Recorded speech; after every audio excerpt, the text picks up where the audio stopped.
Number 1 6 दिन से degeneration level 15%।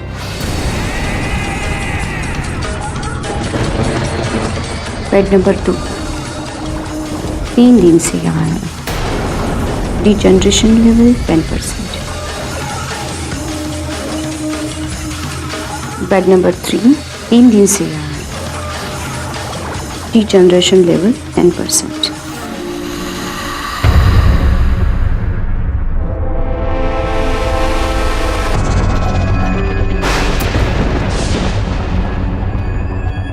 Oh no, आज हॉस्पिटल से फिर से एक लाश गायब। ये हो क्या रहा है इस हॉस्पिटल में?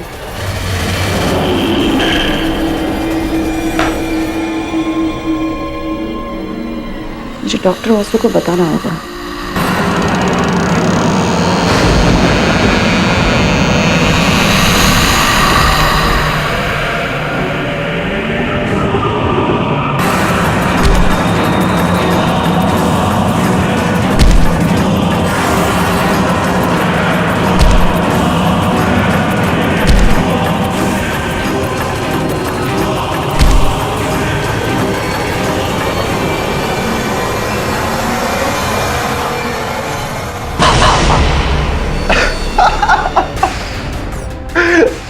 Look at your face.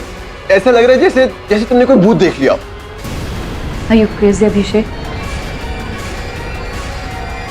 मैं अब पहले से परेशान हूँ। मैं बहुत अच्छे से जानता हूँ कि मेरी होने वाली बीवी बहुत परेशान है, तभी तो मैं यहाँ पर आया हूँ तुम्हें एंटरटेन करने के लिए। और वैसे भी इन मुर्दाओं के बीच में तुम बहुत ज्यादा बोर हो जाती होगी ना। अभिषेक, आज फिर से एक लाश गायब है। ये देखो शिट, कुछ घंटे पहले ही एक लावारिस लाश आई थी हॉस्पिटल में, और रिकॉर्ड के हिसाब से वो बेड नंबर 4 पे होनी चाहिए थी, पर यहाँ तो कोई लाश नहीं है।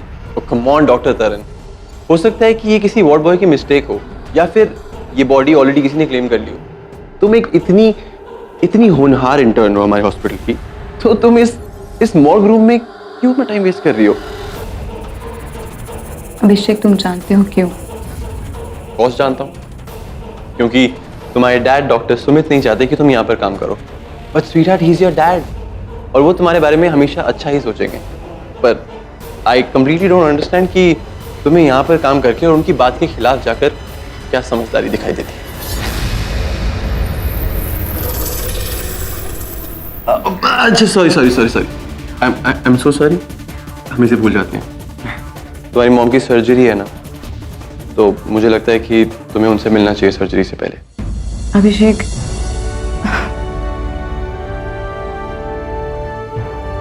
पता नहीं, मुझे कुछ ठीक नहीं लग रहा है।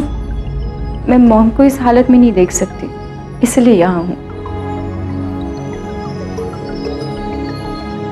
लेकिन आई ट्रस्ट डॉक्टर वासु, वो मेरी मॉम के ब्रेन का ट्यूमर सक्सेसफुली निकाल देंगे। I know that. I think तुम्हें कोई मिसअंडरस्टैंडिंग हुई है, क्योंकि डॉक्टर वासु तो बैंगलोर में है, और तुम्हारी मॉम का ऑपरेशन डॉक्टर वासु नहीं बल्कि तुम्हारे डैड डॉक्टर सुमित करने वाले। What? How dare he touch my mom? मैं उन्हें अपने मॉम के नजदीक भी नहीं आने दूंगी। Doctor Taran,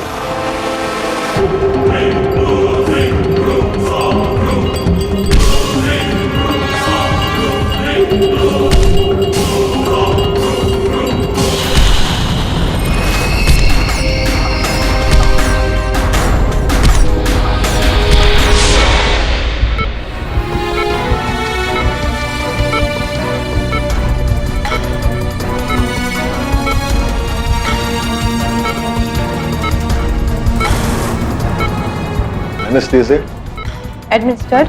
oxygen and vital sign monitor. Already, sir. My surgical instruments. In place, sir. Fine, you may leave now. लेकिन सर, are you sure? आपको मेरी कोई हेल्प नहीं चाहिए? मैं ये सर्जरी अकेले ही करना चाहता हूँ, और वैसे भी डॉक्टर बासु के साथ मैं फोन से कनेक्टेड रहूंगा फॉर कंसल्टेशन ओनली। तुकाराम। जी सर। तुम ओटी के बाहर ही रहना और किसी को अंदर आने मत देना, खास करके वो डॉक्टर तरनजीत को। यू मे ऑल गो ना। Okay sir.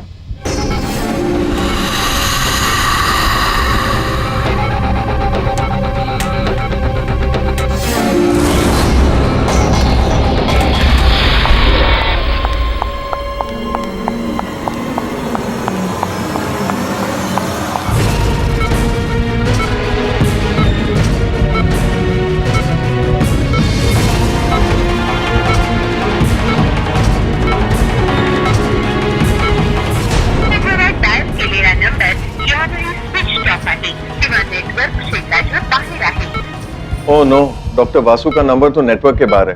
Late me try again. Hello doctor Sumit, everything is okay? All set, shall we begin? हाँ, ओके। ओके। अरे डॉक्टर तरनजीत, एक मिनट मैडम रुकिए। डॉक्टर सुमित ने मुझे सख्त इंस्ट्रक्शन दिए कि अंदर कोई भी नहीं जा सकता। वो कौन है इंस्ट्रक्शन देने वाले? पेशेंट अपनी माँ है। मैडम मैं सिर्फ अपना काम कर रहा हूँ, प्लीज। काम ही करना है तो मुर्दा घर से एक लाश गायब है, उसे जाके ढूंढो। लाश फिर से गायब? वो आ गया, वो आ गया मैडम, आ गया मैडम। ये क्या बकवास करे तुकारम? तुम्हें जहाँ जाना है चले जाओ, हटो यहाँ से। चला चला, लौकर चला, लौकर चला, अरे लौकर चला। रिवॉर्ड भाई, ये लाइन को क्या हुआ? Hello hello doctor Sumit. अरे रिवॉर्ड भाई, क्या हो गया लाइन को? हेलो डॉक्टर सुमित, क्या हुआ? Hello hello doctor Sumit. कौन है? अरे कौन है? Doctor Sumit, doctor Sumit.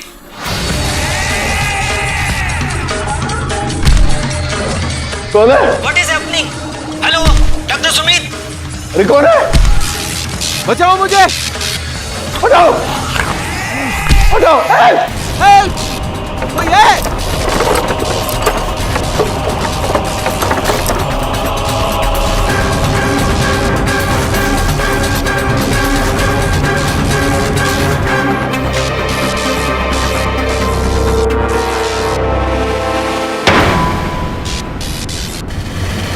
Hello doctor Sumit, क्या हुआ?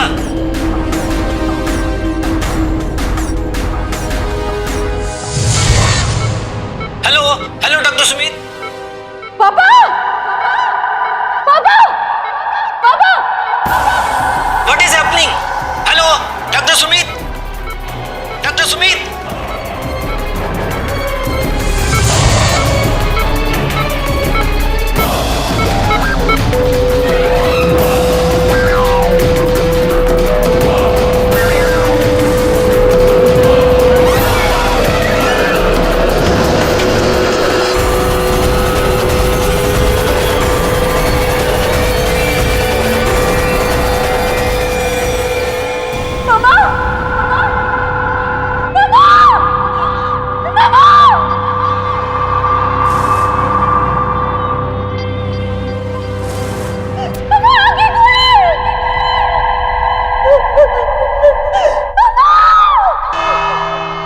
अदालत की कार्रवाई शुरू की जाए।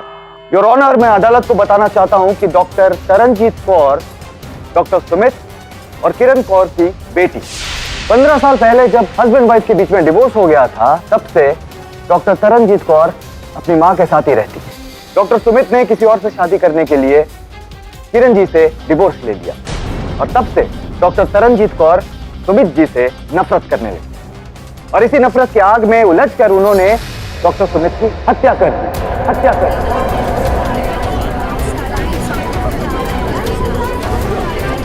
Order, order, silence please. नहीं, ये झूठ है। मैंने अपने पापा को नहीं मारा। जब मैं ऑपरेशन थिएटर में गई तो उनका खून हो चुका था और मेरी माँ का भी।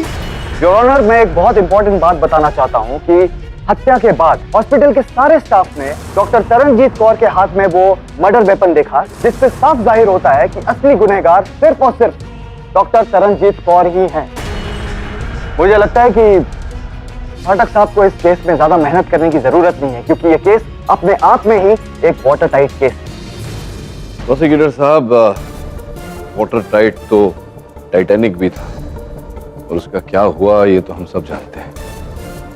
योर ऑनर, मैं मानता हूं कि मेरी मुवक्किल डॉक्टर तरनजीत कौर वहां इस उद्देश्य से गई थी कि अपने पिताजी को अपने माताजी के ऑपरेशन करने से रोक सके। एग्जैक्टली योर ऑनर, उद्देश्य तो पूरा हो ही गया। डॉक्टर सुमित की हत्या करके डॉक्टर तरनजीत कौर ने ऑपरेशन को रुकवा दिया, लेकिन अनफॉर्चुनेटली फायदा कुछ नहीं हुआ, क्योंकि किरण जी ने ऑपरेशन थिएटर में ही उस वक्त अपना दम तोड़ा। मैं अदालत से यह दरख्वास्त करता हूं कि डॉक्टर तरनजीत को, एक्चुअली इन्हें डॉक्टर नहीं कहना चाहिए, सस्पेक्ट तरनजीत कौर को डबल होमिसाइड का दोषी पाते हुए हमें कड़ी से कड़ी सजा देनी चाहिए। योर ऑनर, तथ्य अनुसार हत्या के पश्चात ऑपरेशन थिएटर बिखरा हुआ पाया गया। केवल इतना ही नहीं योर ऑनर, हत्या के पश्चात डॉक्टर सुमित के मृत शरीर के हाथों में से बाल पाए गए, जो रिपोर्ट अनुसार न डॉक्टर तरनजीत कौर के हैं न इनकी माताजी के। तो स्पष्ट है योर ऑनर कि कोई और था वहां उपस्थित ऑपरेशन के दौरान जिसने हत्या की है डॉक्टर सुमित की। योर ऑनर, हॉस्पिटल स्टाफ के मुताबिक ऑपरेशन थिएटर में डॉक्टर सुमित के अलावा सिर्फ एक ही व्यक्ति था, और वो खुद उनकी एक्स वाइफ किरण कौर जी, जो एनेस्थीसिया के नशे में थी। तो बेडी साहब, आप क्या प्रूव करना चाहते हैं कि उस हालत में उन्होंने डॉक्टर सुमित की हत्या कर दी? मुझे पूरा विश्वास है प्रोसिक्यूटर साहब कि आपने इतनी तो अभ्यास की होगी वकालत में, ये जानने के लिए कि मैं ये तो नहीं कह रहा। तो फिर खून किसने किया? मैं जानता हूं साहब किसने मारा।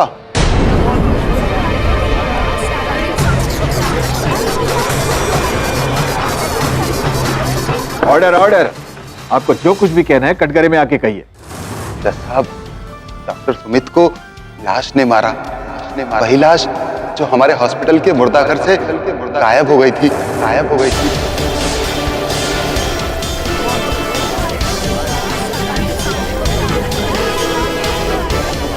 Order order, silence please. Tukaram, तुम अदालत में हो इस वक्त, क्या बकवास कर रहे हो?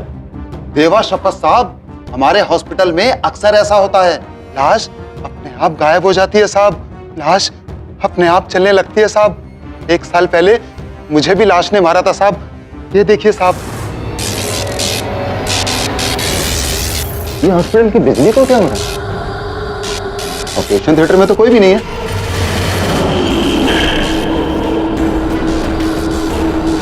कौन है?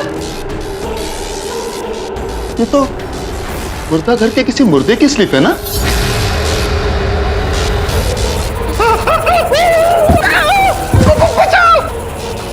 मुझ पे किसी ने विश्वास नहीं किया, लेकिन उसके 2 महीने बाद हमारे हॉस्पिटल के एक वार्ड बॉय भीकू ने लाश को चलते हुए देखा था साहब, हॉस्पिटल के कॉरिडोर में, और लाश उसके सामने आके गिर गई थी साहब।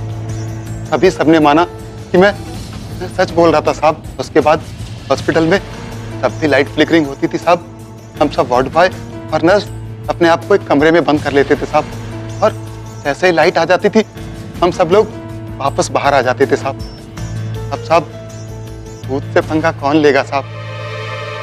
योर ऑनर, मुझे लगता है कि तुकाराम पागल हो गया है। वो सिर्फ और सिर्फ अदालत और हमारा समय जाया कर रहा है। We should not take him very seriously. Your honour, मुझे ऐसा लगता है कभी कभी असंभव में ही संभव छिपा होता है। अब ये केवल तुकाराम ने देखा होता तो संभवतः हम इस बात को नजरअंदाज कर पाते, तो अस्पताल में अन्य वार्ड बॉय ने भी देखा। योर ऑनर, अब ये घटना या घटनाएं नेचुरल हैं या सुपरनेचुरल, इसका पता लगाए बिना इस केस में आगे बढ़ना उचित नहीं होगा। मैं छानबीन करने के लिए अदालत से समय की मांग करता हूं। यह अदालत कल तक के लिए मुलतवी की जाती है। The court is adjourned. अस्पताल में चलती हुई लाश और किस किसने देखी? साहब, मैं और दूसरा भीकू। वो तो इतना डर गया था कि काम छोड़ के अपने गांव ही चला गया। जी सर, हम सब बहुत डर गए थे। फिर तुकाराम ने हमें आइडिया दिया कि जब भी लाइट टिमटिमाए तो हम सब एक कमरे में बंद हो जाएं। What nonsense!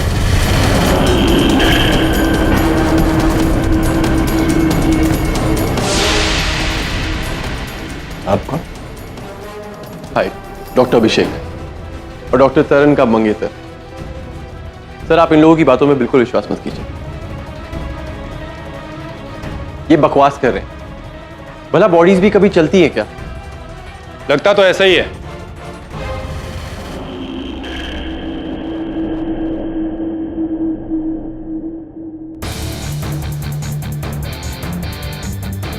अरे दवे, तू यहाँ? हाँ किडी, डॉक्टर सुमित के हाथ में जो बाल मिले थे उनकी डीएनए रिपोर्ट आ गई। ये देखो किडी, इस रिपोर्ट के हिसाब से वो बाल विकास नाम के एक अपराधी के थे जो खुद 3 मर्डर केस में वांटेड था। और जिस रात डॉक्टर सुमित की हत्या हुई उसी सुबह विकास पुलिस एनकाउंटर में मारा गया और उसकी बॉडी को इसी हॉस्पिटल में लाया गया। केडी सर, मैंने सुना था हॉस्पिटल में वार्ड बॉयज और नर्सेज के बीच में कुछ रूमर्स चल रहा है कि हॉस्पिटल में ज़ॉम्बीज़ घूमते हैं, लेकिन मुझे समझ में नहीं आ रहा है, अगर उस लाश ने मेरे पापा को मारा भी है तो मुझे दिखा क्यों नहीं ऑपरेशन थिएटर में? और जब मैं वहां गई तो वहां पर कोई नहीं था, सिर्फ वासु सर की आवाज आ रही थी इंटरकॉम पे। डॉक्टर वासु ऑपरेशन के दौरान इंटरकॉम पे थे? हाँ, वो ब्रेन सर्जरी में पापा से भी बड़े एक्सपर्ट थे, इसीलिए वो बैंगलोर से कंसल्ट कर रहे थे। वो दोनों बहुत अच्छे दोस्त थे, इसलिए उन्होंने पार्टनरशिप में हॉस्पिटल भी खोला था। ऐसी फिर तो डॉक्टर वासु से बात करनी पड़ेगी। डॉक्टर वासु, जिस दिन ये हत्या हुई डॉक्टर सुमित की, डॉक्टर सुमित ऑपरेशन थिएटर में थे अकेले, तो आप उन्हें कंसल्टेशन दे रहे थे बेंगलोर से फोन द्वारा? जी हाँ। तो ये जो फोन द्वारा आप संपर्क पे थे, आवाजें आप तक पहुंच रही थी, क्या आपने एक बार भी डॉक्टर सुमित को डॉक्टर तरनजीत का नाम लेते हुए सुना? No, I don't think so. वो सिर्फ यही बोल रहे थे, हटाओ इसे, हटाओ, हेल्प मी, हेल्प मी। तो योर ऑनर, मुझे समझ में नहीं आ रहा कि इससे केडी साहब साबित क्या करना चाहते हैं। योर ऑनर, आपकी अनुमति हो तो जो मैं प्रमाणित करना चाहता हूं उसे दर्शा दो। अनुमति है? यहाँ ये मैं था, सब आ गया, ये मैदान में आइए आइए। और उस तरफ घूम जाइए। मान लीजिए कुछ क्षण के लिए कि आप डॉक्टर सुमित है और यहाँ आप अपनी पत्नी का ऑपरेशन कर रहे हैं। ये इंस्पेक्टर दवे जो हैं पीछे खड़े हैं, देखिए इंस्पेक्टर दवे हैं, ये आकर आप पर प्रहार करें। आप रेडी हैं?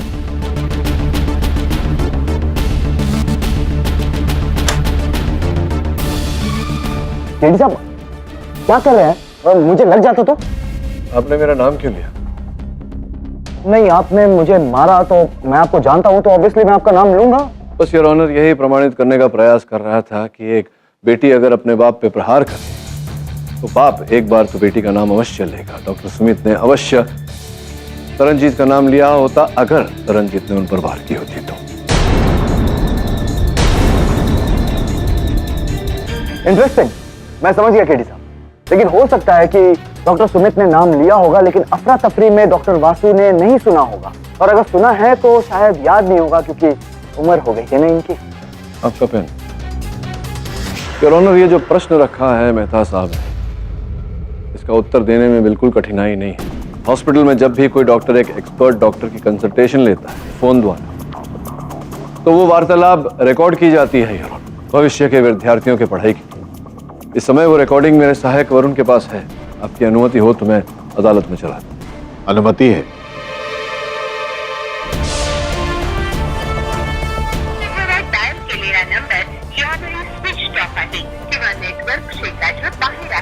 डॉक्टर वासु का नंबर तो नेटवर्क के बाहर है। Let me try again. Hello doctor Sumit, everything is okay? All set, shall we begin? Good, I hope आपने सारी तैयारी कर ली होगी। हाँ, मैं वाइटल ऑर्गन्स पे नजर रखता हूँ। Okay. Doctor Sumit, all organs are okay. आपका क्या स्टेटस है डॉक्टर सुमित? ये लाइन को क्या हुआ? व्हाट? कोई है? डॉक्टर सुमित, किरण के पल्स और हार्टबीट फ्लैट जा रहे हैं। What is happening? Hello hello doctor Sumit.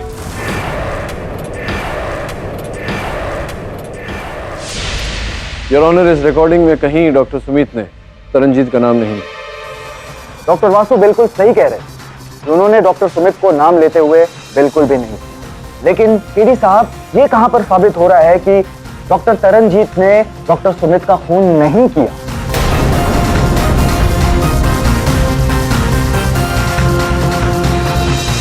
PD साहब, कहां खो गए आप? नहीं, खोया नहीं था, यही था। योर ऑनर, मेहता साहब की बात तो सत्य है। इस रिकॉर्डिंग से शंका अवश्य पैदा होती है कि तरनजीत ने डॉक्टर सुमित की हत्या नहीं की, किंतु ठोस रूप से प्रमाणित नहीं होता।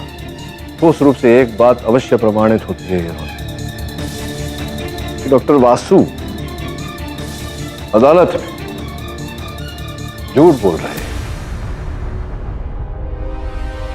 डॉक्टर वासु, आपने झूठ बोला था, आप अब भी झूठ बोल रहे हैं कि आपने कंसल्टेशन बेंगलोर से की थी। आप तो बेंगलोर में थे ही नहीं।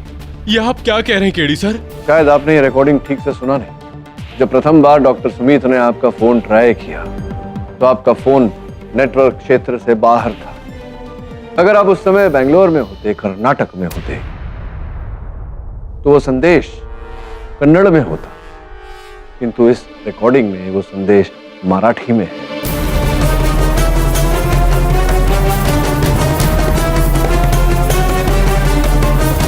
जिसका ये अर्थ होता है डॉक्टर वासु कि आप महाराष्ट्र में थे। अब बताइए, हमें डॉक्टर वासु अधिक समय नहीं लगेगा ये पता लगाने के लिए कि आप कहां थे।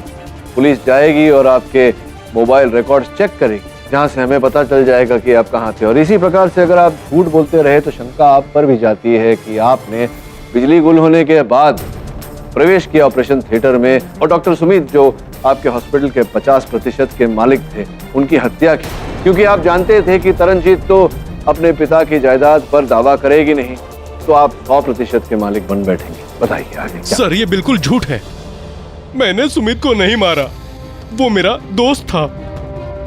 ये सच है कि मैं उस रात बेंगलोर में नहीं था, मुंबई में था। झूठ क्यों बोल रहे हैं आप अदालत में कि आप बेंगलोर में थे? क्या कारण था इसके लिए? योर ऑनर, मेरा ट्रीटमेंट चल रहा था, कीमोथेरेपी का। मैंने किसी को नहीं बताया था कि मुझे ब्लड कैंसर है।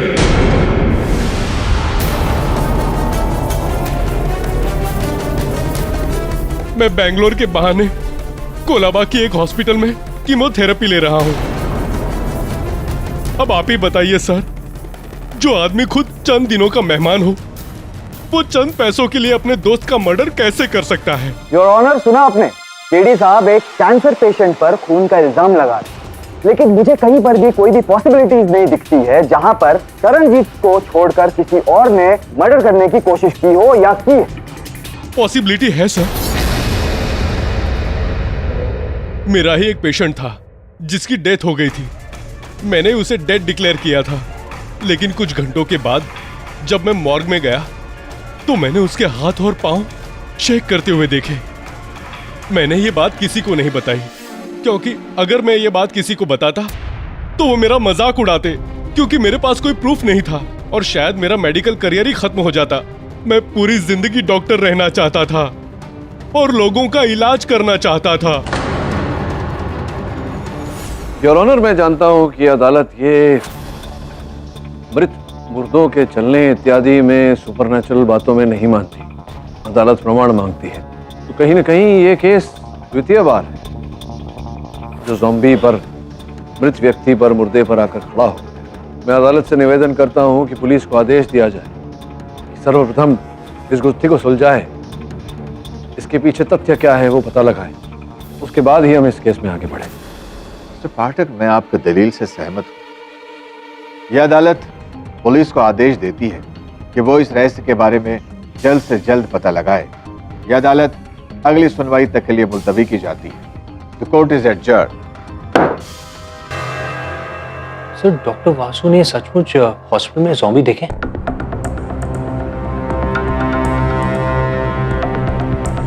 पता नहीं उन्होंने डॉक्टर वासु ने क्या देखा क्या नहीं।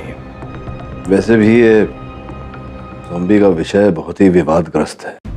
मेरा निजी मानना ये है कि एक ज़ॉम्बी का उठकर जाकर किसी की हत्या करना ये असंभव सा मामला है। सर, डॉक्टर सुमित की मौत के बाद हॉस्पिटल का स्टाफ और डर गया और मुझे पता चला है कि हॉस्पिटल ग्रेवयार्ड पर बनाया गया है। मैंने सीरियल में एक देखा था कि भूत था और वो सिर्फ 3 बजे रात को निकलता था। बिली, बात को समझो, यहाँ भूतों की बात नहीं हो रही, ज़ॉम्बी की बात हो रही। ज़ॉम्बी वो व्यक्ति होता है, मृत व्यक्ति, उस पर प्रयोग किया जाता है। कभी कभी शॉक देने से उसकी मानसिकता कहीं ना कहीं अंदर जागृत होती है। ऐसा सब है, बोलते हैं ऐसा। भूत की बात नहीं हो रही है। वरुण, वो तुकाराम क्या कह रहा था? जब वो अस्पताल की लाइट फ्लिकर होती है तभी वो ज़ॉम्बी दिखता है। वो तो होएगा ना केडी। अरे भूत के आजू बाजू इतना पावर होता है कि लाइट तो फ्लिकर होएगा ही। मतलब क्या कहना चाह रही हैं आप कि अब भूत खून नहीं वोल्टेज पीते हैं? Ridiculous that is. सर, आप क्या देख रहे हैं? इंटरनेट पे रिसर्च करता हूँ, देखता हूँ कोई ना कोई सुराग अवश्य मिलेगा। Okay sir.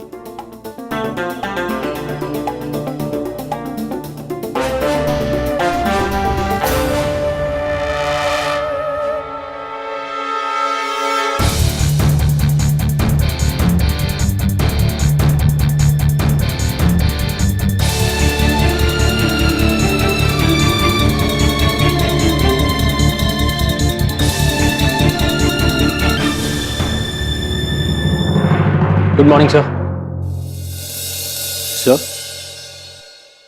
आप रात भर यहीं थे? सर, अगर आप ऐसे ही काम करते रहेंगे तो आपकी तबीयत खराब हो सकती है। क्या करे वरुण, काम तो करना पड़ेगा और अभी जाना भी पड़ेगा। सर, कहाँ?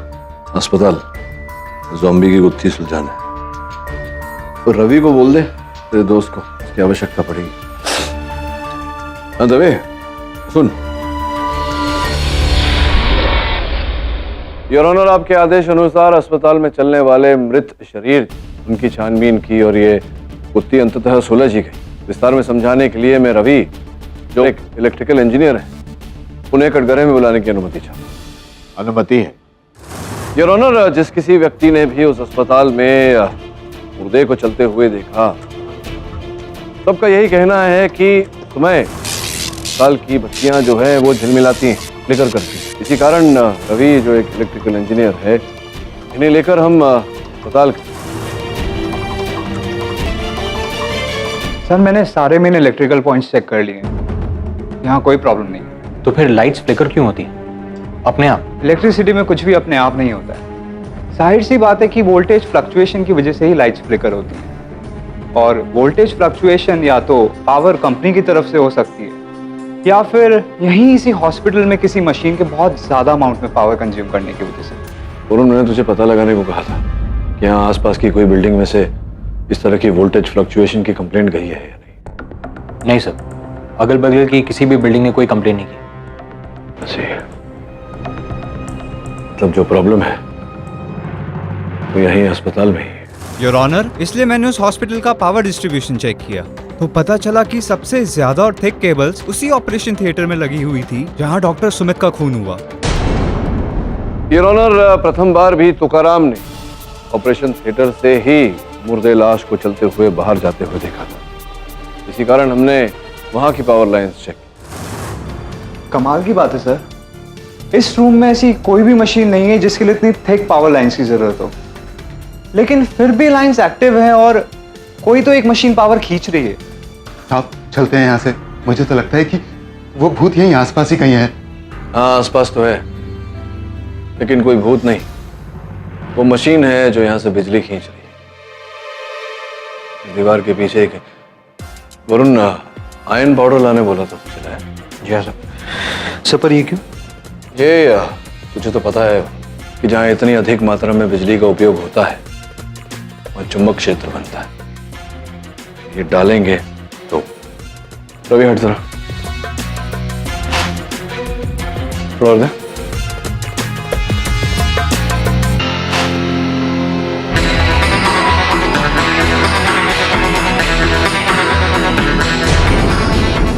यहीं से पावर खींच रहा है, इसका मतलब पीछे ही कोई मशीन है। वो मैग्नेट है।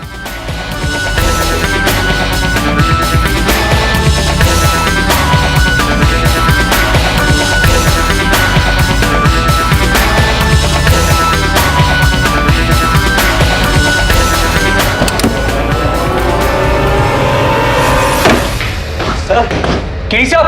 हाँ हाँ मैं ठीक हूं। आजा।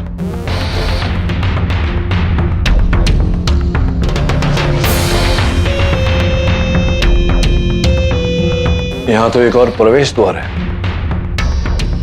इसका अर्थ यह होता है कि हत्यारा यहां से अंदर आया होगा। थिएटर में जाकर डॉक्टर सुमित की हत्या करके फिर यहीं से पलायन कर गया होगा। मुझे लगता है यहाँ कहीं ना कहीं तो कोई ना कोई सुराग तो छोड़ कर गया होगा। अंधेरे में लाइट।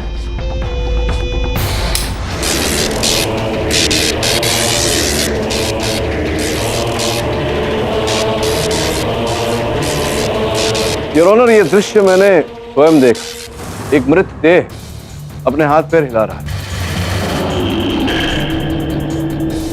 किंतु यहाँ कोई भूत प्रेत वाली कहानी नहीं है। वैज्ञानिक कारण है इसके पीछे। साधारण रूप से भी योर ऑनर जब हम हाथ पैर हिलाते हैं तो उसके पीछे कारण होता है योर ऑनर, हमारे मस्तिष्क से एक इलेक्ट्रिकल इंपल्स जाता है जो हमें कहता है हाथ पैर हिलाने के लिए, और हम हिलाते हैं। उस लैब में भी योर ऑनर ऐसा ही प्रयोग चल रहा था, जहां इलेक्ट्रिक इंपल्सेस देकर एक मृत व्यक्ति के हाथ पैर हिलाए जा रहे हैं। मैंने कई विश्व प्रसिद्ध डॉक्टर्स और वैज्ञानिकों से बात की और यह निर्णय पर उतरा हूं योर ऑनर कि ऐसे इलेक्ट्रिक शॉक्स द्वारा, इंपल्सेस द्वारा एक मृत शरीर के हाथ पैर हिलाए जा सकते, कुछ कदम चलाए भी जा सकते, किंतु एक मृत देह का हत्या का यह असंभव है। केडी साहब शायद ये भूल गए हैं कि तुकाराम ने इसी कोर्ट में हमें बताया था कि 1 साल पहले उसी हॉस्पिटल पे किसी ज़ॉम्बी ने अटैक किया। अब तुकाराम ने जो बताया मेहता साहब, वो तो तुकाराम आके बताएगा।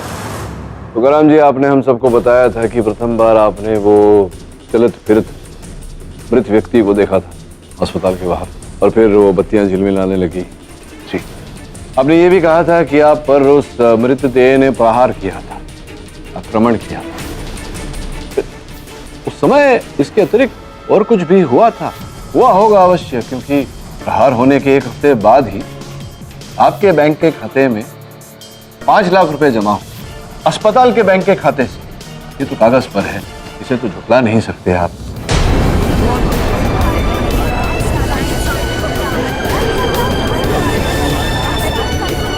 Order order. और फिर द्वितीय बार आपने कहा था कि वो जो दूसरा वार्ड बॉय है, क्या नाम था उसका?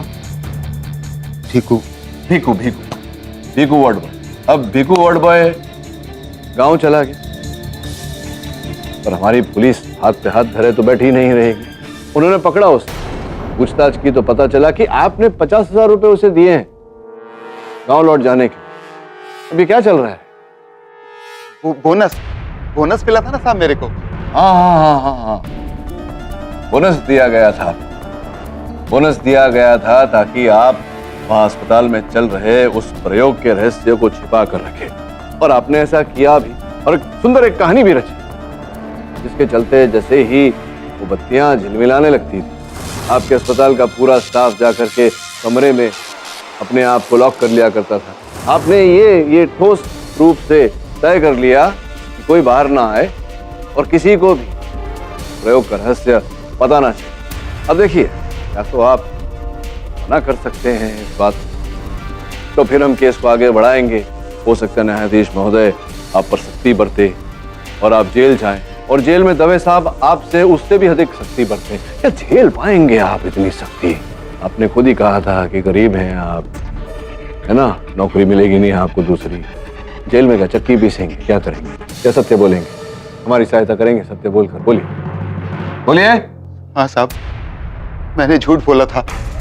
5 लाख रुपए बहुत बड़ी रकम होती है साहब, लेकिन साहब मुझे नहीं पता था कि मेरे झूठ की वजह से डॉक्टर सुमित की जान चली जाएगी। इसके कहने पर आपने झूठ बोला? डॉक्टर सुमित ने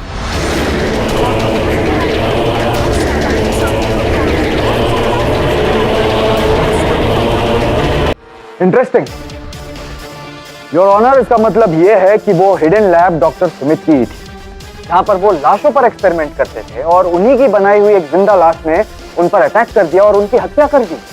नहीं प्रोसिक्यूटर साहब, आप जो चल रहा है अदालत में उस पर आपका ध्यान नहीं। मैंने ये कहा कि एक मृत शरीर के, एक देह के हाथ पांव हिलाए जा सकते हैं इलेक्ट्रिक शॉक द्वारा। मैंने ये कतई नहीं कहा कि वो देह उठकर हाथ में सर्जिकल इक्विपमेंट उठाकर इस डॉक्टर की हत्या भी कर सकता है, ये नहीं कहा मैंने। केडी साहब, खून फिर किसने किया? क्या हम जाकर लाश से पूछे कि भैया लाश बताइए कि खून किसने किया? मेहता साहब, मेरे अनुभव अनुसार हत्या के हर केस कहीं ना कहीं लाश बोलती अवश्य है। योर ऑनर, इस बार डॉक्टर सुमित के मृत शरीर ने, उनके मृत शरीर के हाथों में वो बाल, उन्होंने बताया है इस केस का रहस्य।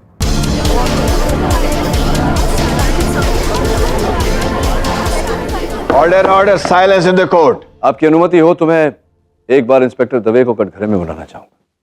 अनुमति है। योर ऑनर, केडी पाठक ने मुझे जानकारी दी कि वो हॉस्पिटल एक ग्रेवयार्ड की जमीन पे बनाया गया है और हॉस्पिटल बनाने से पहले डॉक्टर सुमित और डॉक्टर वासु ने ग्रेवयार्ड की सारी बॉडीज को शिफ्ट करने के लिए अलग से जमीन ली। मैं वहां इन्वेस्टिगेशन करने के लिए गया था। मुझे ये जानना था कि आप यहाँ अकेले काम करते हैं? Yes sir. तुमको क्या मांगता है बॉय? मुझे ना यहाँ की सारी डेड बॉडीज चाहिए। Dead bodies? हाँ, और सबसे पहले वो जो लेटेस्ट दफनाई गई अभी हाल फिलहाल में। हमने सारी बॉडीज की जांच करवाई और ऑलमोस्ट हर बॉडी के सर पे जलने का निशान था, मतलब उन पे एक्सपेरिमेंट किए गए थे। इंस्पेक्टर दवे, अदालत को बताइए कि वो कौन व्यक्ति था जो इन सारे शरीरों को, मृत शरीरों को वहां दफन कर रहा था? डॉक्टर सुमित ने। योर ऑनर, पिछले 1 साल से डॉक्टर सुमित हर महीने वहां एक बॉडी दफनाते थे। ग्रेवयार्ड का खर्चा हॉस्पिटल के फंड से चल रहा था और स्टीव को भी उन्होंने खरीदा हुआ था। अब इंस्पेक्टर दवे, ये बताइए कि डॉक्टर सुमित के निधन के बाद विकास की बॉडी को किसने दफनाया? हाँ के अच्छे से पूछताछ करने के बाद स्टीव ने हमें उसका नाम भी बता दिया, डॉक्टर अभिषेक।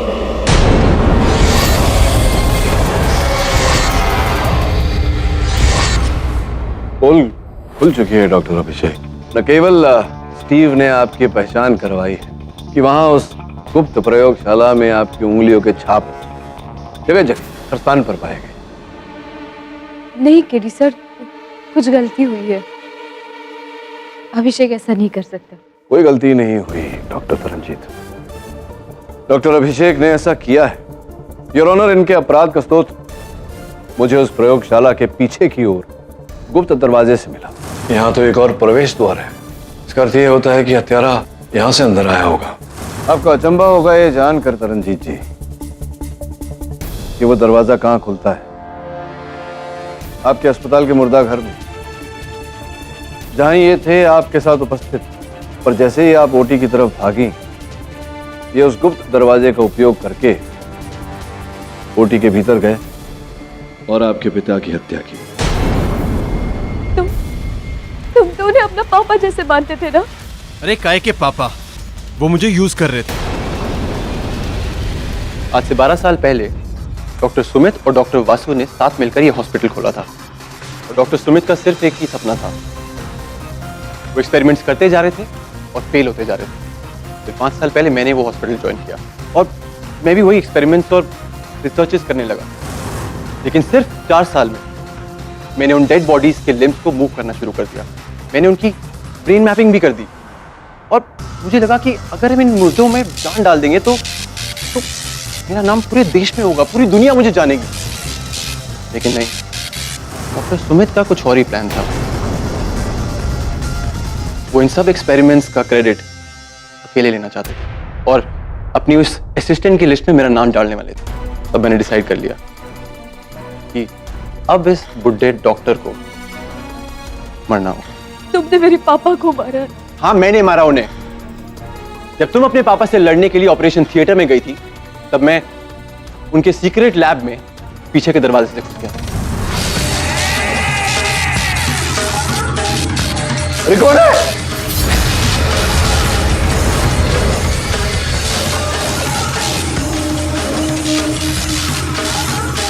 बचाओ, बचाओ, बढ़ जाओ।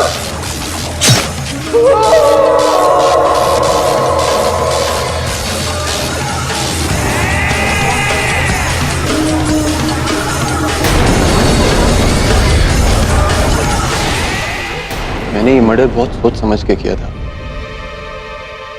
पहले तो वो लाश डॉक्टर सुमित पर धकेल दी ताकि हाथापाई होते हुए जो भी निशान आए वो उस अनजान लाश के हो और कोई मुझ पर शक भी ना करे। Your honour, the defence rest. तमाम गवाहों और सबूतों के मद्देनजर यह अदालत डॉक्टर अभिषेक को डॉक्टर सुमित के कत्ल में दोषी पाते हुए उम्र कैद की सजा सुनाती है और अदालत में झूठी गवाही देने के जुर्म में तुकाराम को 3 साल की सजा सुनाती है और डॉक्टर तरनजीत को निर्दोष पाते हुए इस केस से बाइज्जत बरी करती है। Case is close. You're right. You're right, Miss Dixit. गलती की है मैंने, लेकिन ये केस को लेकर नहीं। योर ऑनर, मैंने गलती की है अपने प्रतिद्वंदियों को ना पहचानने की। होता है योर ऑनर, ऐसे अनुभव होते हैं जिससे मनुष्य सीखता है। अब प्रश्न यहाँ ये उठता है योर ऑनर कि अगर सिमरन जी और डॉक्टर देशमुख इस दवा जेनोलॉक्स के बारे में जानते ही नहीं, तो फिर मेरे पास इसकी 4 गोलियां कहां से आई योर ऑनर? एक जो मैंने लैब टेस्ट के लिए भेजी थी, एक जो आपके पास है, और ये 2, ये कहां से आई है? इसका अर्थ ये है कि मैं जो कह रहा हूं वो सत्य है। मिस्टर पाठक, ये भी आपके मुवक्किल का कोई खेल ही होगा। ये गोलियां भी आपको आपके मुवक्किल नहीं दी है ना? नहीं, आपने सुना नहीं। ये दवाइयां मुझे सिमरन जी ने दी।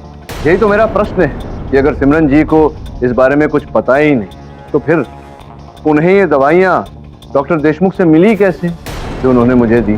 योर ऑनर, केवल इतना ही नहीं, अद्भुत बात कि मालिनी का भाई, ये जो आरोप इन्होंने लगाया है कि इनके भाई साहब इस केस को स्थगित करने का प्रयास कर रहे हैं। प्रोसिक्यूटर साहिबा के पास आना, इन्हें धमकाना, इन्हें रिश्वत देने का प्रयास करना, ये समझ में आती है बात, क्योंकि ये मेरे मुवक्किल के विरुद्ध है। मुझे क्यों इस केस से हटाने का प्रयास किया गया है? मैं तो इनके साथ हूं, इनके पक्ष में हूं। Yes, that is a valid point. Malini ji, क्या आपके पास अपने भाई सतीश का कोई स्थिर चित्र है, फोटो? वैसे तो हम कभी मिलते नहीं हैं, लेकिन हाँ, 2 साल पहले हमारे मम्मी के बर्थडे पर हम पूना में मिले थे। वहाँ हमने कुछ फोटोज खींची थी। मेरे सेल फोन में शायद उसकी फोटो होगी। दवे, इनका सेल फोन है मेरे पास?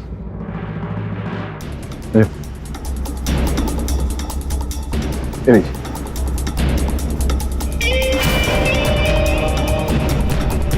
हाँ, ये मेरे भाई की फोटो है।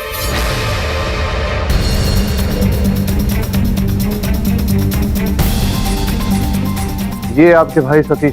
जी। योर ऑनर, इनके भाई सतीश का जो चित्र है, ये उस व्यक्ति से मेल नहीं खाता जो मेरे कार्यालय आया था मुझे धमकाने। और मुझे पूरा यकीन है जो फोन आपको आया था, मैं जानता हूं कि सतीश के फोन से आया था। पर कोई आपको धमकाने के लिए अपने ही सेल फोन से फोन क्यों करेगा? आपको तो पता चल जाएगा ना कि उसी का नंबर है। और जो गाड़ी है जिसमें बैठकर वो व्यक्ति मुझे धमकाने आया, वो भी सतीश नहीं होगा योर ऑनर। स्पष्ट है, इस चित्र देखकर पता चल रहा है कि वो सतीश नहीं था योर ऑनर। स्पष्ट हो रहा है अब कि कोई व्यक्ति है जो सतीश का नाम लेकर इस केस को रोककर हम सबको गुमराह करने की कोशिश कर रहा है, मिसेस सिन्हा को फंसाने की कोशिश कर रहा है।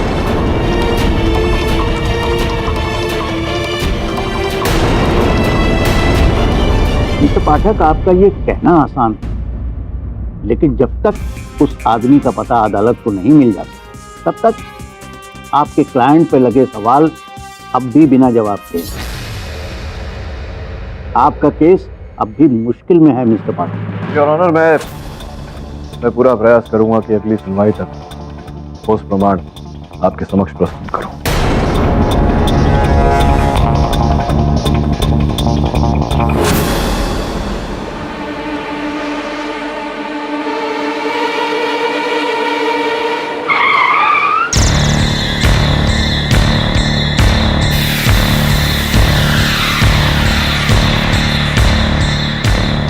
Good evening sir. Shut up, ये पैसे रखो और ये केस खत्म करो। केस तो लगभग खत्म है सर। लगभग, लेकिन पूरी तरह नहीं ना। इस केडी पाठक से मुझे बहुत डर लगता है।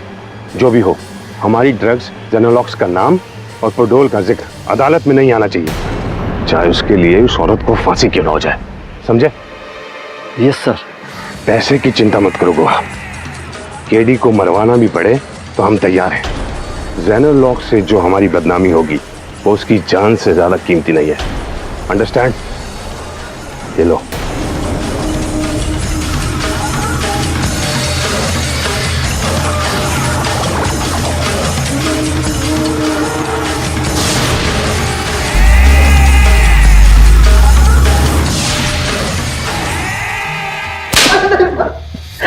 अपनी बहन मालिनी को बचाने के लिए तूने प्रोसिक्यूटर मिस शुक्ला को फोन किया था?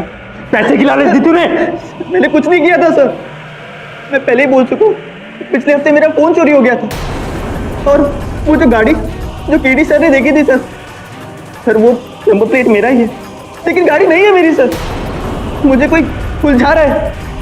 तेरा फोन चोरी हो गया तो तूने कंप्लेन क्यों नहीं की? है? 4 फोन है मेरे पास और कब गायब हुआ, कब चोरी हुआ सर कंप्लेन नहीं कर पाया सर। भूल गया। क्या भूल गया? भूल गया? सर मेरा यकीन करिए सर, मेरा इस केस में कुछ लेना देना नहीं है। उस आदमी को पकड़िए जिसने मेरा फोन चोरी किया सर। हे सावंत, चाय पिला के जाने दे इसको। मालिनी तो जेल में ही रहना, प्लीज कभी बाहर मत आना।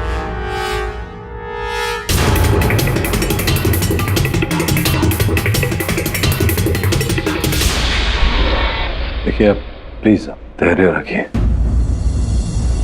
मिस्टर पाठक, ये सारे लोग मिले हुए हैं, सिमरन, डॉक्टर देशमुख, आप प्लीज मुझे बचा लीजिए, प्लीज मुझे बचा लीजिए। मैं पूरी कोशिश करूंगा। वो आपका भाई सतीश, क्या वो गवाही देगा अदालत में कि? वो कभी गवाही नहीं देगा, वो कभी मेरा साथ नहीं देगा। वो मुझसे बहुत नफरत करता है मिस्टर पाठक।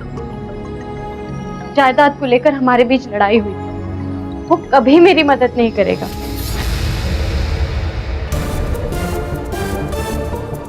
ये जो जेनोलॉक्स की दवा खाती थी आप, ये दवा अब भी है आपके घर में कहीं? हाँ, मेरे बाथरूम के कैबिनेट में है, लेकिन उससे क्या होगा? अदालत थोड़ी इस बात पर विश्वास करेगी कि मैंने दवाई के नशे में ही अपने पति का खून किया था।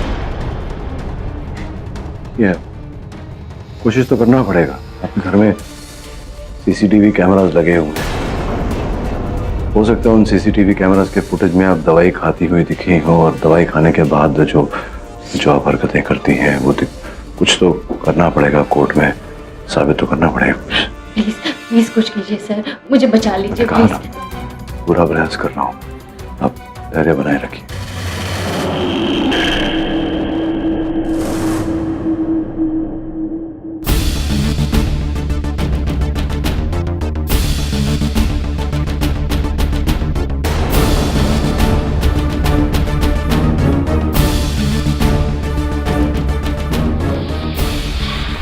सर आपने देखा, जिस दिन वेदांत का मर्डर हुआ उसी सुबह मालिनी ने 2 गोलियां जेनोलॉक्स से खाई।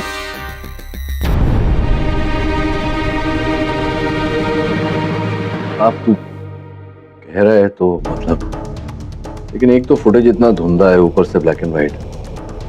अदालत में साबित कैसे करेंगे कि ये जेनोलॉक्स की गोली खा रही है? मतलब हो सकता है सर्दी खांसी, you know what I mean. ये जेनोलॉक्स ही है ये कैसे साबित करेंगे? दिखाई नहीं दे रहा।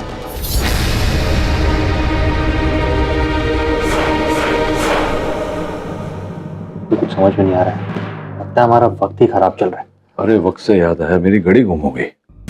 मैं सोच ही रहा था कि ऑनलाइन नई घड़ी खरीदूंगा, देखता हूँ कुछ।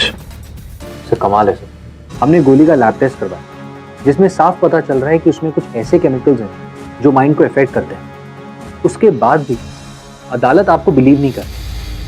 क्या करें वरुण, अदालत साक्षी और साक्ष्य में मानता है, ठोस प्रमाण पेश करना पड़ेगा। ये घड़ी अच्छी है,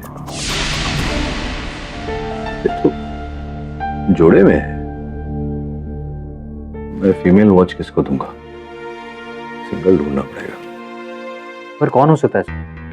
सिमरन और डॉक्टर देशमुख तो साफ मुकर रहे हैं, पता नहीं उन पे किसका दबाव है। वरुण देख, सिमरन के पास वो गोली आई है, किसी के द्वारा तो आई हो।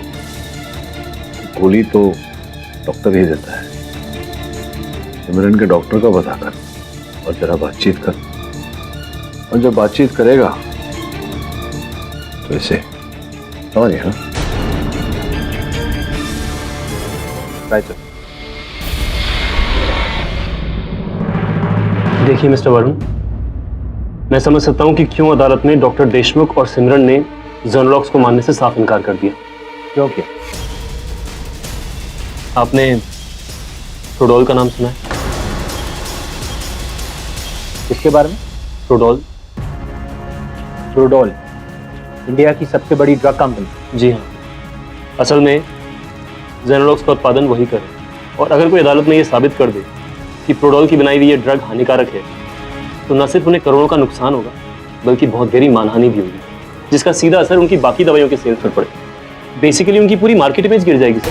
हाँ, इसका मतलब ये सर कि अपनी सालों की बनाई हुई करोड़ों अरबों रुपए की मार्केट इमेज को बचाने के लिए प्रोडोल कुछ भी करेगी।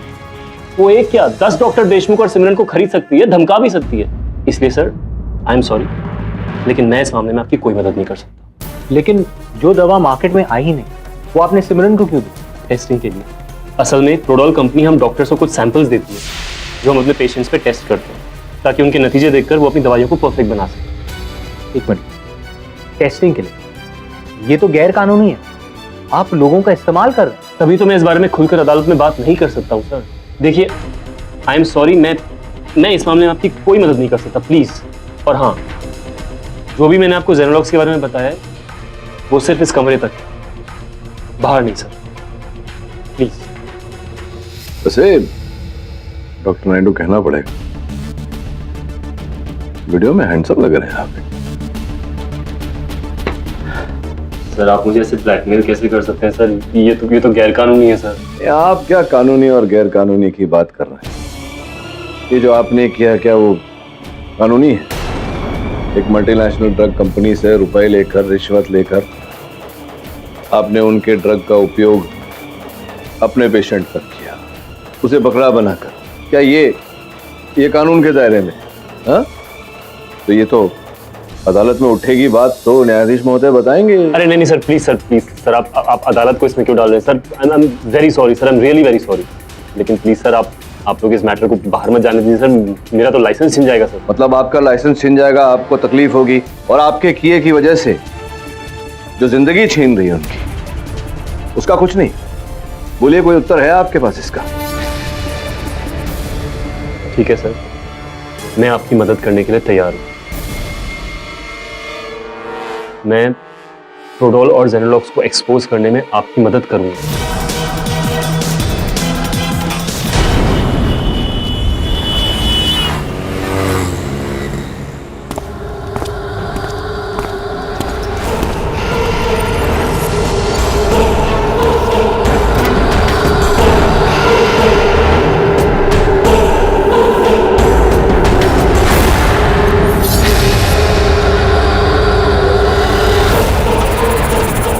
क्षमा करना केडी, तुम इस केस को छोड़ोगे नहीं तो तुम्हें यह दुनिया छोड़नी पड़ेगी।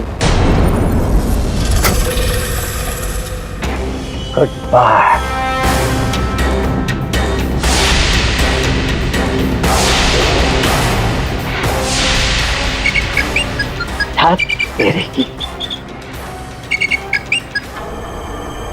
हेलो हेलो, हाँ गोवा, कहाँ हो तुम?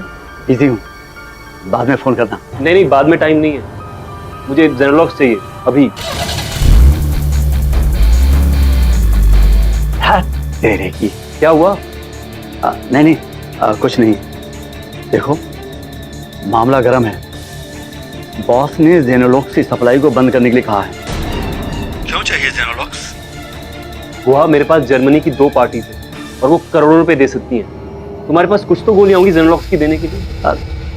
है, लेकिन प्रोडोल वालों ने कहा है कि... अरे यार, प्रोडोल वालों को कैसे पता चलेगा कि तुमने वो गोलियां मुझे बेचनी है? गोवा, मैं तुम्हें कम से कम 70 लाख रुपए दे सकता हूँ, सोचो तो सही। 70 लाख? हाँ। ठीक है, हम वहीं पे मिलेंगे, लेकिन पैसे एडवांस में। ओके? हाँ, ठीक है, डन।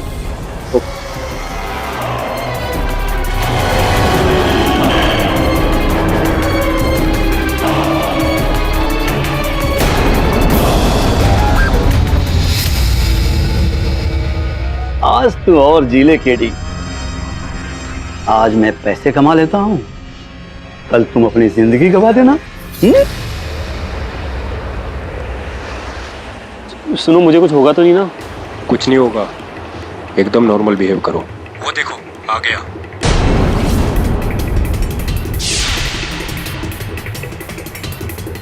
कैसे हो डॉक्टर?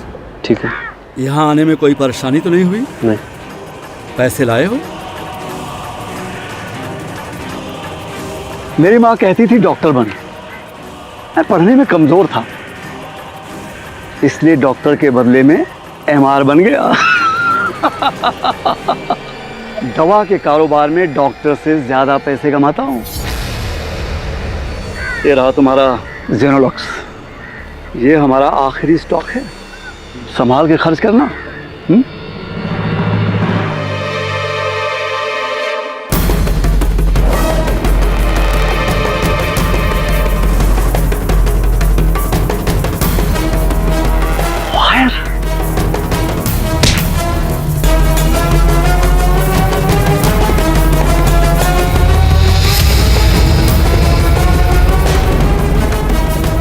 मेरे साथ गद्दारी?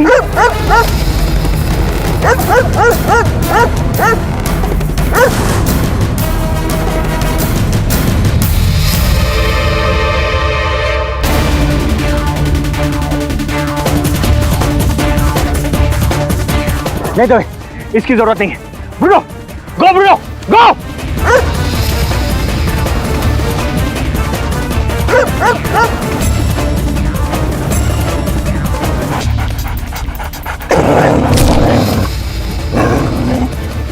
Good job Bruno. जज साहब, मैं सब कुछ बोलने को तैयार हूँ। मैं प्रोडोल के चीफ मैनेजर मिस्टर बख्शी के लिए काम कर रहा था। मैं एक मिडलमैन, उनके ड्रग्स को मैं डॉक्टर के पास ले जाता था, वो ये ड्रग पेशेंट्स को देते थे। जेनोलॉक्स पूरी तरह से तैयार नहीं थी, फिर भी हमने इसकी टेस्टिंग के लिए डॉक्टर नायडू द्वारा सिमरन जी और डॉक्टर देशमुख के थ्रू मालिनी को चुना। लेकिन वन सेक, सिमरन ने तो कहा था कि उसने इस ड्रग के बारे में कभी सुना ही नहीं। फिर? क्योंकि मैंने उन्हें धमकी दी थी कि अगर उन्होंने अदालत में सच बोला तो मैं उनकी बेटी को अगवा कर लूंगा।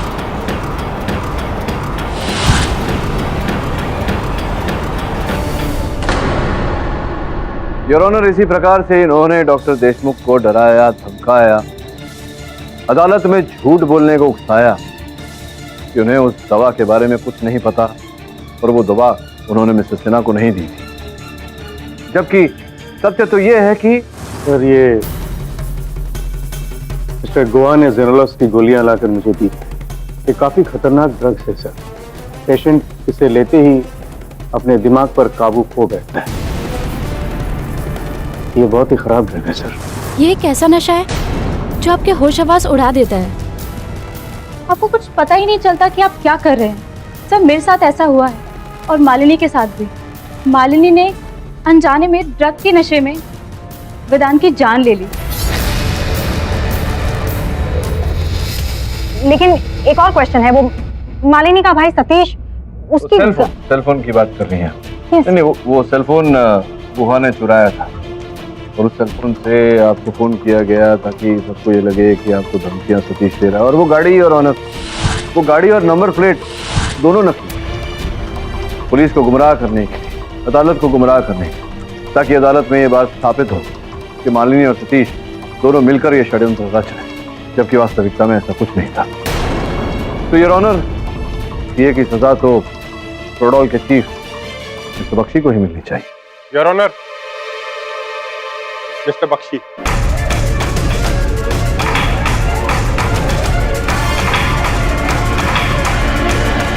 योर ऑनर, कौन कहता है कि पुलिस हमेशा देर से आती है? सही समय पर आए होते थे। आप बैठिए, बख्शी साहब आइए।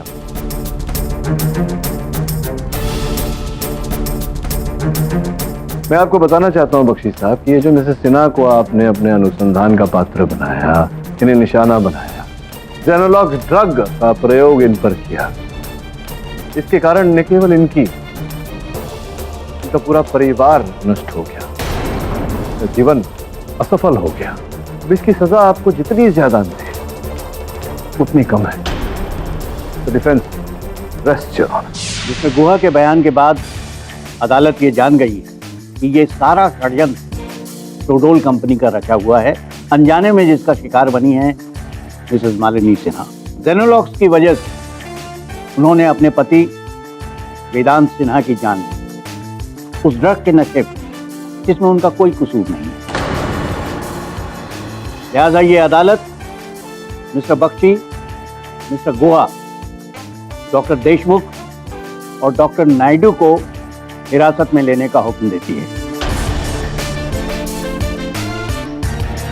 और मिसेस मालिनी सिन्हा को उनके पति वेदांत सिन्हा के कत्ल के जुर्म से बाइज्जत बरी करती है और हुक्म देती है कि उन्हें फौरन मेडिकल ट्रीटमेंट दिया जाए। Case is close. क्या खेल रचा है मालिनी ने।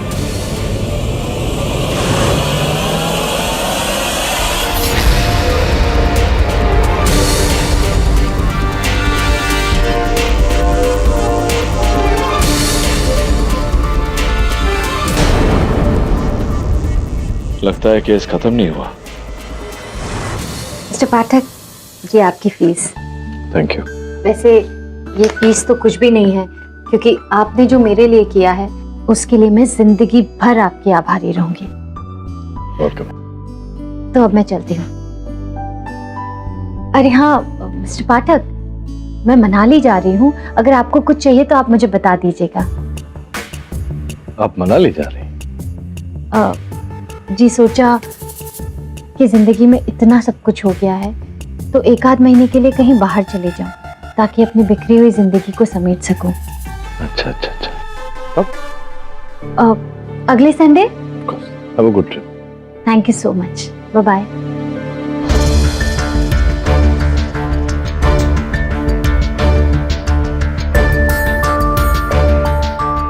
कंग्रेचुलेशन सर, केस जीतने के लिए।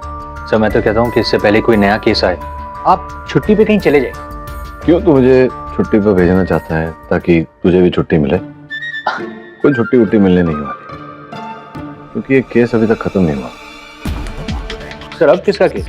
अरे ये केस है ना, चल ही रहा है, doctor Naidu. Sir doctor Naidu को तो बेल मिल गई है। इनफैक्ट वो 1 महीने के लिए कॉन्फ्रेंस में जा रहे हैं। कॉन्फ्रेंस में जा रहे हैं? विचित्र बात है। उन्होंने कोई और लॉयर कर लिया, बताया तक नहीं? हाँ सर, ये बात भी मुझे दवे ने बताई। क्या बता रहा था तेरे? सर अगले संडे जा रहे हैं, पता नहीं कहाँ। अच्छा, क्या बात है। और सब संडे को ही बाहर जा रहे हैं मुंबई से? मैं मनाली जा रही हूँ अगले संडे। भाई संडे? एक नंबर के बेवकूफ, गधे और इडियट हो तुम। मैंने बोला था ये जी पाठक को मार डाल, लेकिन नहीं, तुम्हें तो लालच सूझी थी। खुद तो फंसे और मुझे भी। मेरी पूरी कंपनी बंद करवाओगे तुम। सर क्या करे, केडी पाठक का कुछ नसीब ही ऐसा है कि।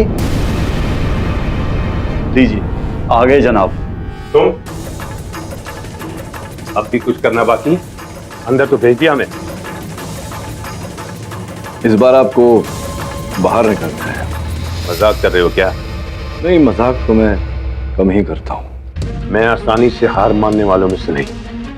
केस कर दूंगा उस औरत माननी पर जिसकी वजह से मेरा करोड़ों का बिजनेस खतरे में है। I'll see you back in High Court, Mr. K.D. Pathak. Good, यही तो मैं चाहता हूँ। चलिए मिलते हैं अदालत में।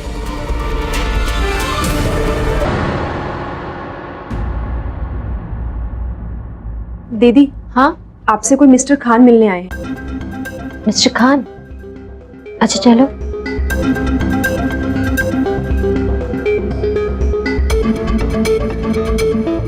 जी आप?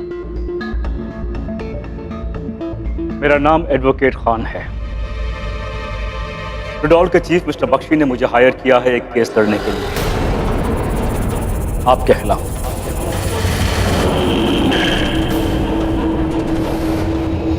मेरे खिलाफ? जी। लेकिन मैं तो केस जीत गई हूँ और बेगुनाह भी साबित हो गई हूँ। आप केस जीत चुकी थी, अब उनकी बारी, इसीलिए उन्होंने आपके खिलाफ दावा किया है कोर्ट में। ये रहे कोर्ट के समन्स। इस शुक्रवार को हियरिंग है। Good luck to you.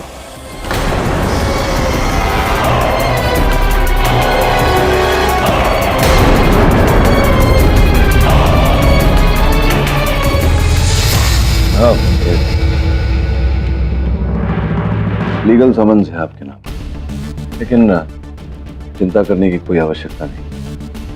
अब उसका करोड़ों का व्यवसाय है, चुप तो वो बैठेगा नहीं। वो हर प्रयास करेगा अपने आप को सच्चा और आपको झूठा साबित करने का। हाँ, लेकिन वो करेगा क्या? आप ही ने तो पिछली अदालत में साबित किया था ना कि जेनोलॉक्स को गैर कानूनी तरीके से मुझ तक पहुंचाया गया था। हाँ, लेकिन अब ऐसा प्रतीत हो रहा है कि अदालत में जेनोलॉक्स के साइड इफेक्ट्स को लेकर तर्क वितर्क होगा। वैसे जाने से पहले ये आपका चेक जो आपने मुझे दिया था, ये रख लीजिए। ये क्यों? नहीं, अब केस जो है वो अभी तक समाप्त नहीं हुआ। समापन के पहले आपसे रुपए लेना ये मेरे उसूलों के खिलाफ होगा। एक बार तो कुछ सामने आ जाए, सत्य सामने आ जाए, उसके बाद ले लूंगा। शीघ्रता क्या है। थैंक यू मिस्टर पाठक, आप मेरी जिंदगी में एक मसीहा बनकर आए हैं। आपका बहुत बहुत धन्यवाद। आप जो कहेंगे मैं वैसा करूंगी। क्या करना होगा मुझे? हाँ, अभी करना क्या है, अदालत के आधे घंटे पहले बताऊंगा। ये लीजिए आपकी जेनोलॉक्स की दवा। केडी, ये जेनोलॉक्स तुम इन्हें क्यों दे रहे हो? हाँ, मैं दे रहा हूँ इन्हें। इसका कारण तो मैं अदालत में बताऊंगा, लेकिन तुम्हारे सामने दे रहा हूँ, तुम्हें साक्षी रख। बस याद रखना कि अदालत शुरू होने के आधे घंटे पहले मैंने इन्हें ये दवा दी थी। लीजिए।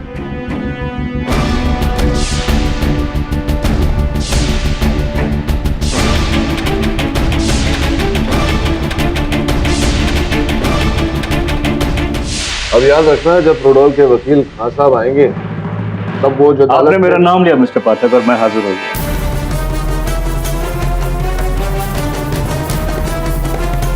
मिस्टर पाठक, आपने उर्मी डिक्सित को तो हरा दिया, लेकिन आपकी जानकारी के लिए आपको बता दूं कि मैंने कच्ची गोलियां नहीं खेली। अपने सामने वाला वकील को इतनी बुरी तरह पछाड़ता हूं कि उन्हें पानी तक नसीब नहीं होती। अरे बाप रे बाप। वैसे इस समय मुझे लग रहा है आपको पानी की बहुत आवश्यकता है। थोड़ा दिमाग गर्म है आपके। लीजिए पानी पीजिए, थोड़ा ठंडा कीजिए, अदालत शुरू होने वाला है। शुक्रिया।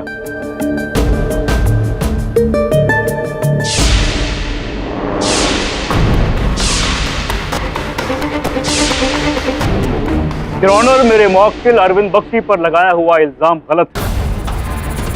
मिसेस मालिनी सिन्हा के जरिए किए गए इनके पति के खून में प्रोडॉल या जेनोलॉक्स दवा का कोई हाथ नहीं।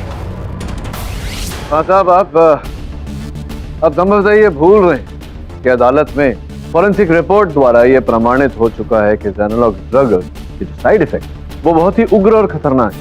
मैं भी मानता हूं योर ऑनर कि जेनोलॉक्स का साइड इफेक्ट है, क्योंकि यह दवा अभी तक परफेक्ट नहीं की गई।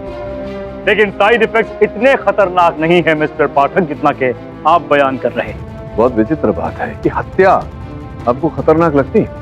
हत्या इन्होंने खुद की है और इल्जाम लगा रही हैं एक छोटी सी गोली पर। मेरा यकीन मानिए, इस गोली का मुझ पर सचमुच गहरा असर होता है।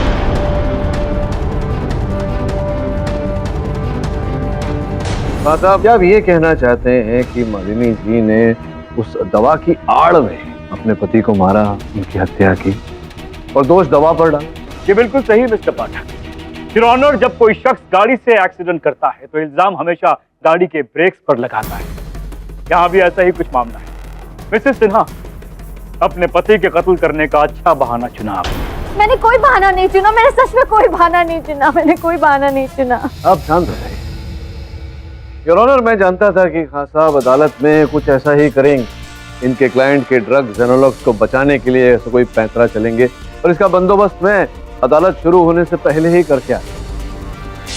योर ऑनर, इस अदालत के प्रारंभ के आधे घंटे पूर्व हमने मिसेस मालिनी सिन्हा को जेनोलॉक्स दवा दी। ऑफ कोर्स पुलिस और इंस्पेक्टर दवे के निरीक्षण, ताकि अदालत स्वयं देख कि जेनोलॉक्स दवा कितना उग्र खतरनाक साइड इफेक्ट। ये आप कैसे कर सकते हैं मिस्टर पाठक? आपको मुझे बताना चाहिए था। बताया होता तो क्या हो? नहीं होता कुछ नहीं मिस्टर पाठक, लेकिन बिना वजह किसी को जेनोलॉक्स गोली देना, क्योंकि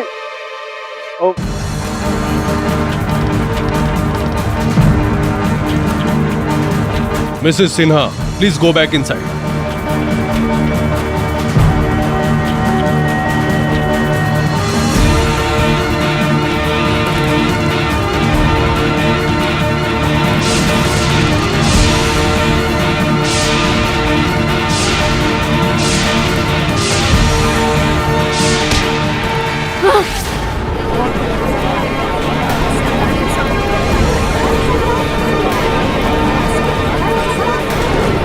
mister Pathak, what is this? ये मैं क्या कर रही थी? हाँ? योर ऑनर, यही है जेनोलॉक्स ड्रग का साइड इफेक्ट। ये अपने प्राण लेने का प्रयास कर रही थी, उन्हें याद तक नहीं। आप प्लीज मालिनी जी अंदर जाएं। योर ऑनर, हम ये कैसे मान लें कि इन्होंने जेनोलॉक्स दवा ली है या ये एक्टिंग कर रही है? मैंने कहा ना खान साहब, इंस्पेक्टर दवे इस बात के गवाह हैं कि हमने मालिनी जी को जेनोलॉक्स दवा दी थी। Okay mister Pathak, your honour, मान लेते हैं कि इन्होंने वाकई में जेनोलॉक्स दवाई खाई, लेकिन वाकई उस दवा का असर इन पे हुआ है या ये एक्टिंग कर रही है? ये बात आप कैसे साबित करेंगे मिस्टर पाठक? देखा, कर दिया ना इन्हें चुप।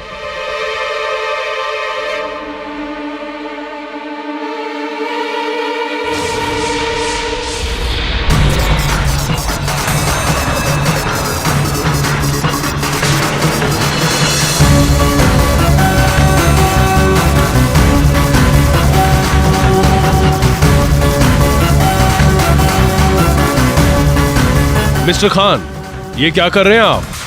Mister Khan!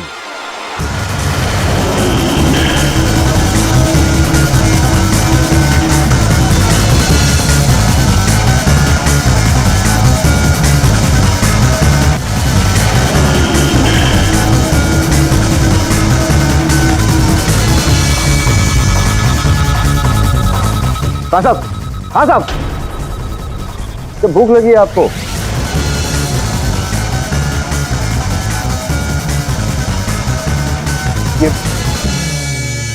Your Honor, I'm extremely sorry. ये खाना कोर्ट में नहीं, आपको अदालत से एक क्षमा मांगने की कोई आवश्यकता नहीं। क्षमा तो मुझे मांगना चाहिए योर ऑनर। मैंने जो किया उसके चलते इनके साथ ये हुआ।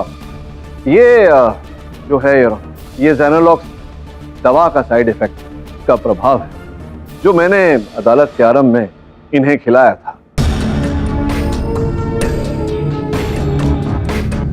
मिस्टर पाठक, मैंने तो कोई गोली नहीं खाई। अब फिर से क्षमा चाहता हूँ, मैंने आपको खिलाया नहीं था, आपको पिलाया था। आपको याद है अदालत आरंभ होने से पहले मैंने आपको पानी पिलाया था। उस पानी में मैंने वो जेनोलॉक्स ड्रग घोल कर मिला दिया था, आपको पता भी नहीं चला। बट प्लीज एक्सप्लेन के आपने वो दवा मुझे दी क्यों? क्योंकि मैं जानता था कि आप मालिनी पर आरोप लगाएंगे और कहेंगे कि ये जेनोलॉक्स का साइड इफेक्ट नहीं है, इसलिए मैं चाहता था कि आप स्वयं इसका आभास करें, आपको महसूस हो कि क्या होता है जेनोलॉक्स का प्रभाव। मिस्टर पाठक। जी आपने तो सचमुच साबित कर दिया कि ये जो हो रहा है वो ड्रग का असर है। अब तो मुझे भी लगने लगा है कि मिसेस मालिनी सिन्हा के साथ जो हुआ है वो बनावटी नहीं, असली था। और तो और ऐसी हालत में वो अपने पति की भी हत्या कर सकती हैं। ये सब जेनेलॉक्स का असर है। वेल डन मिस्टर पाठक। धन्यवाद योर ऑनर। लेकिन अभी एक कष्ट है मुझे। कष्ट ये है योर ऑनर की अदालत शुरू होने से पूर्व मेरे पास केवल एक ही जेनेलॉक्स की गोली थी जो मैंने खान साहब को पानी में घोल कर पिलाई। मतलब ये योर ऑनर, मालिनी जी को मैंने कोई दवा दी।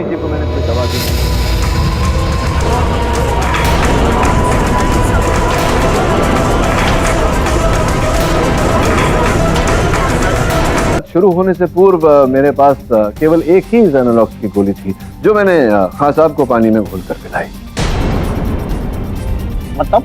मतलब ये योर ऑनर, मालिनी जी को मैंने कोई दवा दी।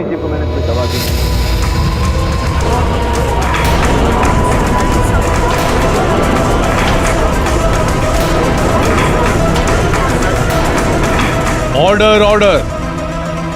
ये क्या कह रहे हैं मिस्टर पाठक?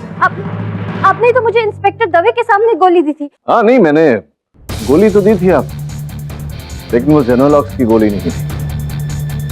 जेनोलॉक्स की तरह दिखने वाली गोली थी, विटामिन सी की गोली। क्या? Vitamin C? जी मिस्टर पाठक, विटामिन की गोली का इतना बड़ा असर? बड़ा असर नहीं खान साहब, झूठा। आप सही थे। वास्तव में मालिनी जी एक बहुत बड़ी अभिनेत्री है। आज भी योर ऑनर अदालत में जो कुछ भी इन्होंने किया, अपनी कलाई को काटने का प्रयास किया, ये सब एक ढोंग था, बिल्कुल उस ढोंग की तरह योर ऑनर जो इन्होंने उस दिन किया। अपने पति की हत्या करने के बाद इन्होंने अपने पति की हत्या जानबूझकर की है योर ऑनर, जेनेलॉक्स दवा की आड़ में।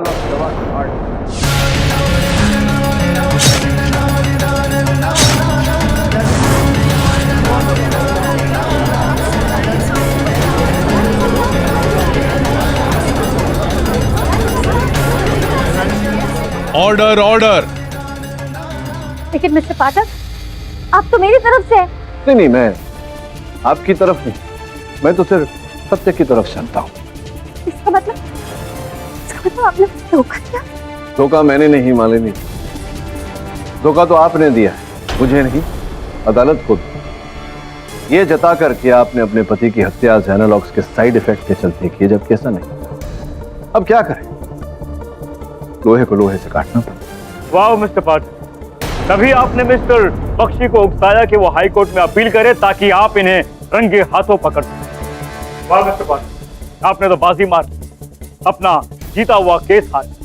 नहीं, मिस्टर पाठक झूठ बोल रहे हैं। मैंने अपने पति को नहीं मारा है, वो एक हादसा था जज साहब, वो एक हादसा था। अब हादसा क्या है, हकीकत क्या है, नाटक क्या है, वास्तविकता क्या है, ये सब कुछ ही क्षणों में बाहर आ जाएगा। ये पूरा रहस्य उस षड्यंत्र का, जिसके खिलाड़ी केवल आप नहीं, आपके प्रेमी मिस्टर हेमंत नायडू भी।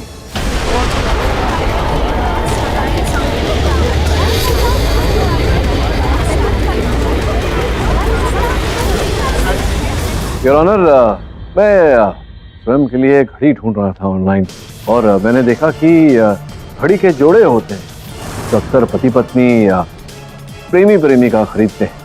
वैसे ही घड़ी के एक जोड़े में से एक घड़ी मैंने इनकी कलाई पर देखी,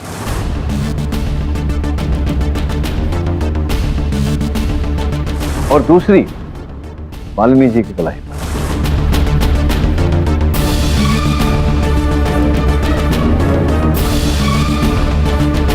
मुझे तब लगा कि योगवश ऐसा हुआ हो, पर मेरा संदेह विश्वास में तब बदला जब मुझे यह पता चला मालिनी जी के ट्रैवल एजेंट से कि बड़ी चतुरता से नायडू साहब और मालिनी जी ने अलग अलग मनाली की टिकट बुक करवाई। केस जीतने की खुशी में दोनों एक साथ छुट्टी पर जाना चाहते थे मनाली। टिकट तो अलग अलग बुक करवाई योर ऑनर, किंतु होटल का कमरा केवल एक। अब इन्हें सुनने को कुछ रहा नहीं नायडू साहब। आगे भी प्रमाणित कर सकता हूं, अगर आप अपराध स्वीकार करें तो संभव है कि न्यायाधीश महोदय आप पर कृपा बना दें। क्या करना चाहेंगे? जी हाँ योर ऑनर, मैंने और मालिनी हम दोनों ने मिलकर वेदांत को रास्ते से हटाने का प्लान बनाया था।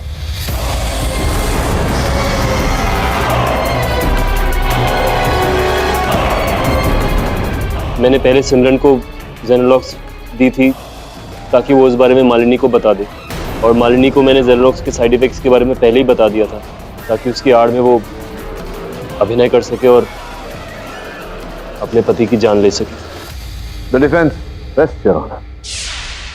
ये अदालत तमाम सबूतों और गवाहों को मद्देनजर रखते हुए मिसेस मालिनी सिन्हा को अपने पति वेदांत की हत्या के आरोप में आजीवन कारावास की सजा सुनाती है और डॉक्टर नायडू को उनका साथ देने के लिए 7 साल की सजा सुनाती है, और साथ ही मिस्टर बख्शी, मिस्टर गुहा और डॉक्टर देशमुख को गैरकानूनी रूप से दवाइयों की सप्लाई करने के कारण उन पर अलग से केस चलाने का हुक्म देती है। The case is closed.